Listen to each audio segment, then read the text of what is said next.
Hi, I'm Winters, and if you're watching this video at the time of release, then Heresy 3.0 is available for pre-order. And before the edition came out, I had some questions.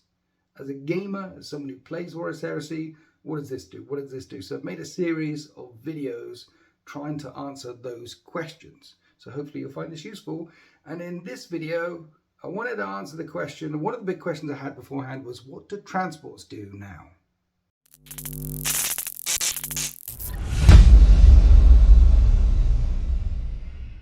So unlike previous editions of Horus Heresy, there's no dedicated transport slot in Horus Heresy 3.0. There are just transports. There's transports and there's heavy transports. Light transports, like rhinos, termite drills, drop pods, cannot transport anything that has the bulky X word to it. Bulky is like Terminators, Dreadnoughts, things. There's many units that have bulky X. They cannot go in light transports. And then transports can hold whatever you want in them. But because there's no dedicated transport slot anymore, you can do some things that you couldn't do before. Like you can put some breaches inside a rhino. You can put this team inside.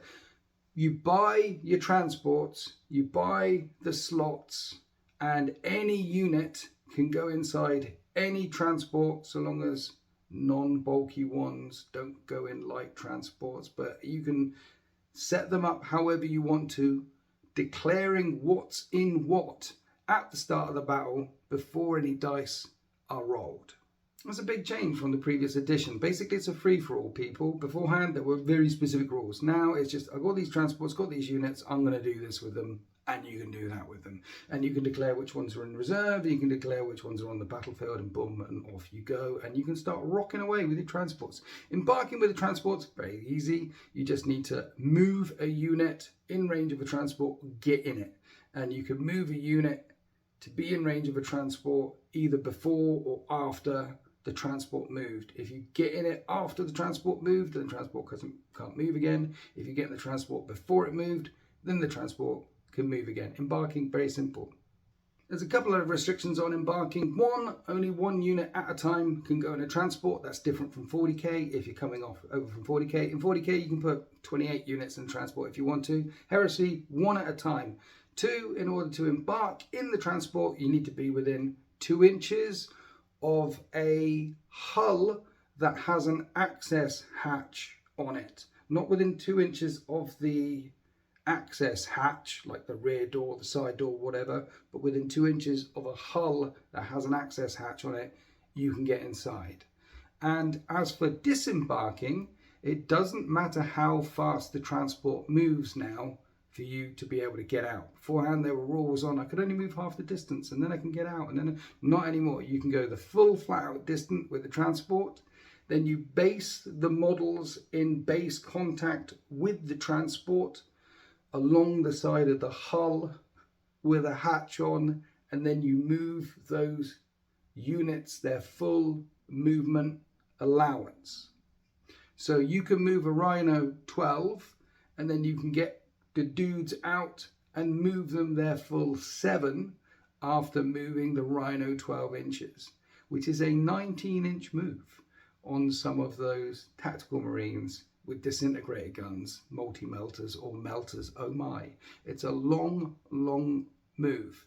There are no restrictions on getting out after it moves such a long way, and there are no restrictions on firing after you've got out, after you've moved such a long way. You can get out, you can shoot, you can do your thing. You can even charge. You can charge out of any vehicle after it's moved. There's certain vehicles that have the assault keyword, like Land Raiders and Spartans, and you can move your Land Raider and Spartan 10 inches, then you can get out your full movement, and then you can charge in the assault phase. But you can do that with rhinos as well. If the vehicle has the assault keyword, then the charge does not count as disordered. If the vehicle doesn't have the assault keyword because it's a rhino or a termite drill, then if you want to charge after you got out of it, then it does count as disordered. What does that mean? Well, a disordered charge is when you make a charge move, you make a setup move, a volley attack, and then you charge.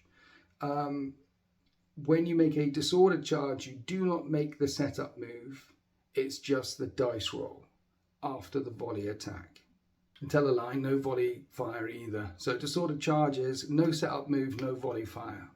And that's what disordered charge is. If you get out of an assault vehicle, you can make your setup move and a volley attack and then charge. But there is charging out of rhinos, which is a thing now, particularly if you have a strong unit in a rhino veteran squad or something, and particularly when you don't need to make a setup move. Say when you've got out the rhino, you're only an inch and a bit away from the unit that you want to charge anyway, and you have no guns because you're not making a volley attack, a shooting attack in the charge phase because you have no guns. Doesn't matter if you're disordered. I'm going to go into them and steal that objective off them. It's a thing you can do. If you're inside a transport and it blows up, you don't take loads of wounds like you used to do before.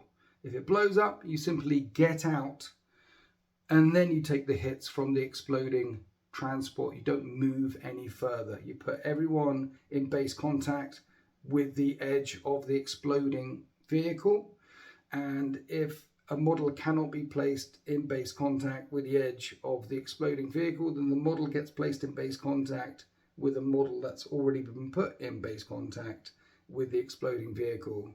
And you don't have to end up in coherency either when you disembark from a wrecked vehicle. That's either when it's wrecked or either when it explodes. But when a transport's wiped out, you get out, your emergency disembark, basing the vehicle or basing other models that have already been put out there.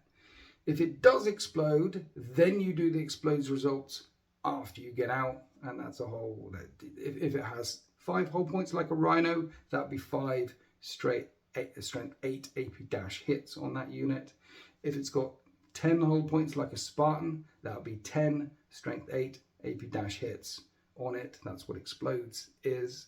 And another thing you do with transports is, in the movement phase, if you've got a unit that is near a transport and the enemy unit moves within 12 inches of that infantry unit near a transport, you can do a movement phase reaction called evade. It's one of the reactions that you can do, and you can evade and get inside. It specifically says that you can get inside the transport if any enemy units come within 12 of you.